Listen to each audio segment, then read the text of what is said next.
Hey everyone, welcome back. In this video, I'll show you how to enable two-factor authentication in Element Messenger step by step.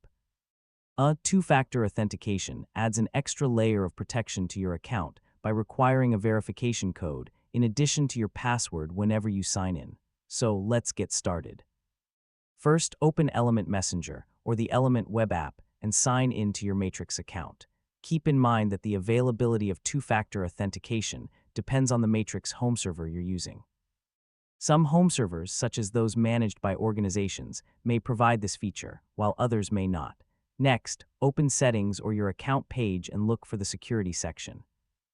If your home server supports it, you'll see an option for two-factor authentication or two-step verification. Now, click Enable and follow the on-screen instructions. You'll usually be asked to scan a QR code using an authenticator app like Google Authenticator, Microsoft Authenticator, or another compatible app.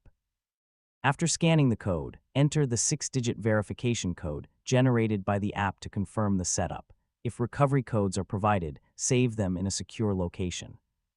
These backup codes can help you regain access to your account if you lose your phone or can't access your Authenticator app in the future. Finally, sign out of Element Messenger and sign back in to test the feature. Enter your password first, then provide the verification code from your Authenticator app to complete the login process.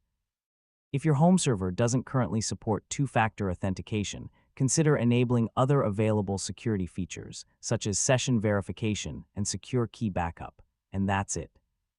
You now know how to enable two-factor authentication in Element Messenger when your Matrix home server supports it, and improve the security of your account.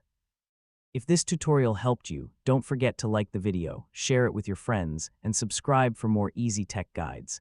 Thanks for watching, and I'll catch you in the next one.